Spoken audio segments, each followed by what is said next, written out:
साथियों, जय श्री राम, जय बजरंगबली, हर हर महादेव। मित्रों, आज श्री रामचरितमानस अक्षरशः कथा ज्ञान यज्ञ के अगले दिवस में हम प्रवेश करेंगे। पृष्ठ संख्या 567, दोहा संख्या 14 से आगे के स्किंधमाकांड में। हमने पिछले दिवस में देखा कि प्रभु श्री रामचंद्र जी ने किस प्रकार से अब मौसम का वर्णन प्रारंभ किया, क्योंकि प्रवर्षण नामक पर्वत पर वह वास कर रहे हैं और इस समय सुग्रीव अपने राज्य में चले गए हैं और लक्ष्मण जी के साथ ऋतुओं का वर्णन, भावपूर्वक वर्णन किस प्रकार से प्रभु करते हैं। और उस वर्णन को आगे बढ़ाते हुए हम देखते हैं कि किस प्रकार से नीतिगत ज्ञान देते हैं, जीवन किस तरह का होना चाहिए इसमें ज्ञान देते हैं, किसी भी प्रकार की सफलता के लिए कौन से व्यवहार करने चाहिए इस प्रकार का ज्ञान देते हैं। संतों के हिसाब से किस प्रकार की इस दुनिया में किसी भी प्रकार की लौकिक अलौकिक उपलब्धि को प्राप्त करने के लिए कौन से व्यवहार को करना चाहिए। इसलिए अगर हम इस प्रकार के वर्णन को समझें, समझने का प्रयास करें और लोगों को बताने का प्रयास करें तो निश्चित रूप से हमारा जीवन सफल होगा। हम एक सुंदर दिशा की तरफ बढ़ेंगे। प्रभु श्री रामचंद्र जी ने जो ज्ञान दिया है, ये बहुत ही सुंदर वर्णन इस बार इस आज के विवरण में देखने को मिलेगा। देखिए, गोस्वामी जी लिखते हैं कि प्रभु कह रहे हैं कि दादुर धुनि चहु दिशा सुहाई, वेद पढ़ई जनु बटु समुदायी। चारों दिशाओं में मेढकों की ध्वनि ऐसी सुहावनी लगती है कि मानो विद्यार्थियों के समुदाय वेद पढ़ रहे हो। और इसका ज्ञान किस प्रकार से देते हैं, अर्थात वेद का जब उच्चारण किया जाए, अपने शास्त्रों का उच्चारण किया जाए तो ध्वनिमय उच्चारण होना चाहिए, जिससे वो वातावरण भी शुद्ध होता है और ज्ञान का संवर्धन भी होता है। नव पल्लव भय बिटपय अनेका, साधन मन जस मिले विवेका। और अनेकों वृक्षों में नए पत्ते आ गए, क्योंकि अब वर्षा ऋतु बीत गई है, अब आगे शरद ऋतु आ रही है, जिससे वे ऐसे हरे भरे और सुशोभित हो गए जैसे साधक का मन विवेक अर्थात ज्ञान प्राप्त होने पर हो जाता है। आप साधक तभी हैं जब आपके अंदर विवेक प्राप्त हो जाए, ज्ञान प्राप्त हो जाता है, तब आपका मन हर्षित हो जाएगा। इस प्रकार का ज्ञान प्रभु दे रहा है। अर्क जवास पात बिनु भयऊं, जस सुराज खल उद्यम गयऊं। मदार और जवासा बिना पत्ते के हो गए, अर्थात उनके पत्ते झड़ गए। किस प्रकार का ज्ञान देते हैं प्रभु, जैसे श्रेष्ठ राज्य में दुष्टों का उद्यम जाता रहता है, अर्थात उनकी एक भी नहीं चलती। जब राज्य कोई श्रेष्ठ हो तो दुष्टों का कुछ भी नहीं चलता, कोई प्रभाव नहीं चलता। इस प्रकार का भाव दे रहे हैं। खोजत कतहु मिलई नहीं धूरी, करई क्रोध जिमि धर्मई दूरी। धूल कहीं भी खोजने को नहीं मिल रहा है। जैसे क्रोध धर्म को दूर कर देता है, अर्थात जब क्रोध के आवेश कोई व्यक्ति होता है तो वह अपने धर्म का ज्ञान नहीं रखता, धर्म भूल जाता है। इस प्रकार से प्रभु कहते हैं कि क्रोध के आवेश में नहीं होना चाहिए। व्यक्ति को जब भी क्रोध आए तो अपने आप को क्षणिक भर के लिए रोकना चाहिए। शशि संपन्न सोह मही कैसी, उपकारी कै संपत्ति जैसी। अन्न से युक्त लहलहाती हुई खेती ऐसे हरी भरी है, पृथ्वी ऐसे सुशोभित हो रही है जैसे उपकारी पुरुष की संपत्ति। कोई भी उपकारी पुरुष की संपत्ति किस प्रकार से बढ़ती है, जैसे वर्णन कर रहे हैं, जब आप उपकारी रहेंगे तो आपकी संपत्ति खूब बढ़ेगी। निशितम घन खद्योत विराजा, जनु दम्भिन कर मिला समाजा। रात के घने अंधकार में जुगनू शोभा पा रहे, मानो दंभियों का समाज आज उठा हो। जब दंभियों का समाज आज उठता है तो समझ लीजिए कि छोटे छोटे ऐसे दुर्व्यवहार करने वाले, नीच प्रवृत्ति वाले लोग भी चमकने लगते हैं, दिखने लगते हैं। इस प्रकार से प्रभु हमें ज्ञान दे रहे हैं। महावृष्टि चली फूटी कियारी, जिम सुतंत्र भय बिगरहि नारी। भारी वर्षा में खेतों की क्यारियां फूट रही हैं, जैसे स्वतंत्र होने से स्त्रियां बिगड़ जाती हैं, इस प्रकार से जब भारी वर्षा हो रहा है तो खेतों की क्यारियां फूट रही हैं। कृषि निरावहि चतुर किसाना, जिम बुध तजहि मोह मद माना। चतुर किसान खेतों को निरा रहे हैं। उनमें से निराना का अर्थ हुआ कि जब कोई किसान खेत से घास इत्यादि को निकाल कर फेंक देता है तो किस प्रकार से व्यवहार प्रभु बता रहे हैं। जैसे विद्वान लोग मोह मद और मान का त्याग कर देते हैं, और ज्यों ही आप मोह मद मान का त्याग कर देंगे त्यों आप दिन दूना रात चौगुना बढ़ते जाएंगे, अर्थात आपका विकास होगा। जैसे कि खेती से जब घास इत्यादि निकाल दिए जाते हैं तो वह सुंदर भी लगने लगती है और पूरा उस खेती का विकास होता है। देखियत चक्र बाक खगनाही कलिहि पाई जिमि धर्म पराही। चक्रवाक पक्षी दिखाई नहीं दे रहे, जैसे कलयुग को पाकर धर्म भाग जाते हैं। कलयुग इस समय चल रहा है और श्री रामचरितमानस का जो रचना गोस्वामी जी ने किया वो कलयुग में ही किया, अर्थात स्पष्ट है कि उन्हें भी उस समय भोलेनाथ के प्रेरणा से श्री रामचंद्र जी के आशीर्वाद से भान हुआ कि कलयुग में धर्म का नाश होगा, अर्थात जो धर्म परायण होगा वही सतयुग की भांति रहेगा, प्रभु का आशीर्वाद लेगा। इसी प्रकार से इसमें वर्णन है कि प्रभु ने वहां पर वर्णन किया है, ऊषर बर सहि तृण नहीं जामा जिम हरिजन ही उपजन कामा। ऊसर में वर्षा होती है पर वह घास तक नहीं जमती, जैसे हरि भक्त के हृदय में काम नहीं उत्पन्न होता। ऊसर खेती में कितना भी वर्षा हो जाए उसमें जल्दी घास तक नहीं उगता है। ऐसे ही प्रभु कह रहे हैं कि जो हरि का भक्त हो जाता है उसके अंदर मोह मद लोभ काम इत्यादि सब नष्ट हो जाता है। विविध जंतु संकुल मही भ्राजा प्रजा बाढ़ जिमि पाई सुराजा। कितना सुंदर ज्ञान प्रभु दे रहे हैं कि पृथ्वी अनेक, देखिए पृथ्वी अनेक तरह के जीवों से भरी हुई उसी तरह शोभायमान है, जैसे सुराज्य पाकर प्रजा की वृद्धि होती है, अर्थात जिस शासन में जिस सत्ता में सुराज होता है उस शासन सत्ता में प्रजा की वृद्धि ही होती है। ऐसा प्रभु संदेश दे रहे हैं।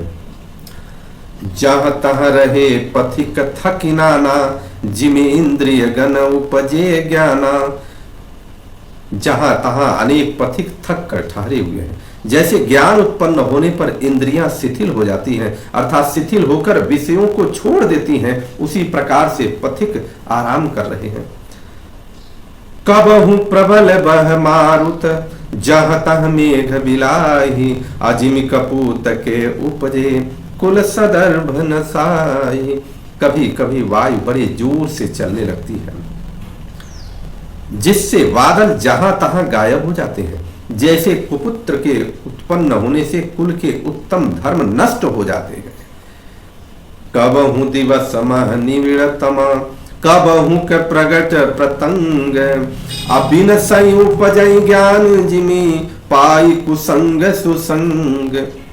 कभी दिन में घोर अंधकार छा जाता है और कभी सूर्य प्रकट हो जाते हैं, जैसे कुसंग पाकर ज्ञान नष्ट हो जाता है और सुसंग पाकर के ज्ञान उत्पन्न हो जाता है। ऐसा प्रभु पर्यावरण जो वहां की उस समय ऋतु है, ऋतु से किस प्रकार से तुलना करके लक्ष्मण जी को बता रहे हैं कि सृष्टि में किस प्रकार का व्यवहार होता है।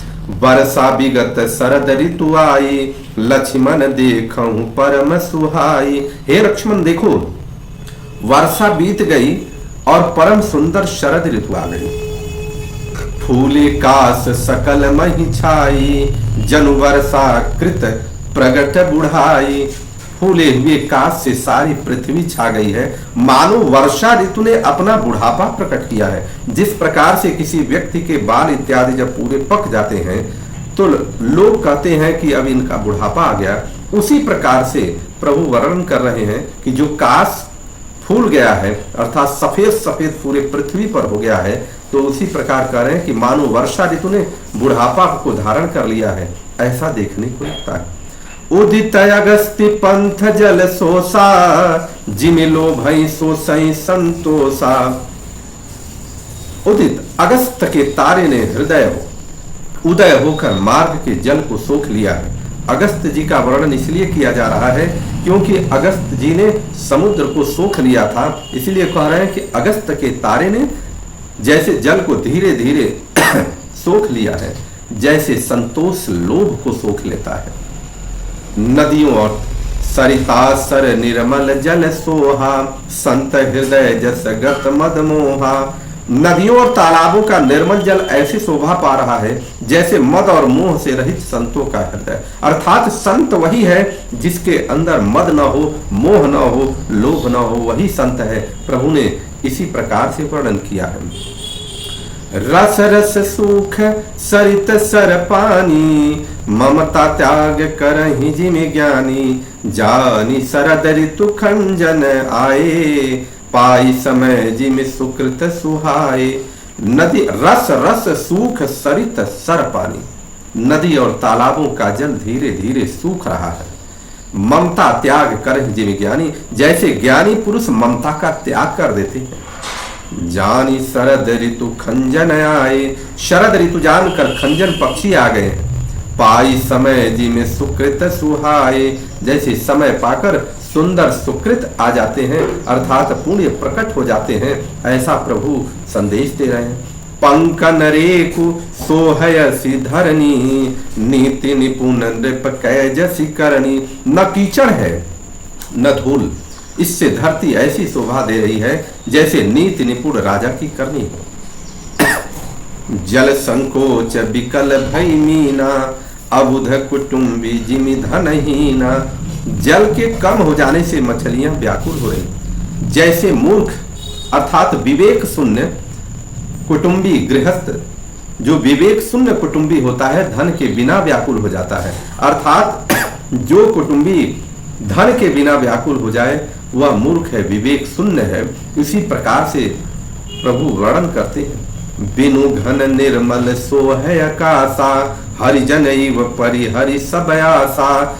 कहूँ कहूँ वृष्टि सारदी थोरी, आको एक पाव भगत जिमि मोरी। बिना बादलों का निर्मल आकाश ऐसे शोभित हो रहा है जैसे भगवत भक्त सब आशाओं को छोड़कर सुशोभित होते हैं। भगवत भक्त सारी आशाओं को छोड़ करके सुशोभित किस प्रकार से होते हैं? क्योंकि वह ईश्वर के शरणागत हो जाते हैं। कहीं कहीं शरद ऋतु की थोड़ी थोड़ी वर्षा हो रही है, जैसे कोई विरले ही मेरी भक्ति पाते हैं। थोड़ी थोड़ी वर्षा का कोई विरले ही मेरी भक्ति पाते हैं, और जिसे प्रभु की भक्ति नहीं मिलेगी उसको कुछ नहीं मिलने वाला। चले हरसि तजि नगर निरप, तापस बनिक भिखारी। अजिमि हरि भगति पाई श्रम, तजहि आश्रमी चारी। राजा, तपस्वी, व्यापारी और भिखारी विजय, तप, व्यापार और भिक्षा के लिए हर्षित होकर नगर छोड़ करके चले। राजा विजय के लिए चल रहा है, तपस्वी तप के लिए निकल लिया, व्यापारी व्यापार के लिए, और भिखारी जो है वो भिक्षा लेने के लिए नगर छोड़ करके वो आगे बढ़ रहे हैं। कैसे? जैसे हरि की भक्ति पाकर चारों आश्रम वाले नाना प्रकार के साधन रूपी श्रमों को त्याग देते हैं, ऐसा वर्णन हो रहा है। सुखी मीन जे नीर अगाधा, जिमे हरि शरण नए कहूं बाधा। जो मछलियां अथाह जल में हैं वे सुखी हैं, जैसे श्री हरि के शरण में चले जाने पर एक भी बाधा नहीं रहती। फूले कमल सोह सर कैसा, निर्गुण ब्रह्म सगुण भय जैसा।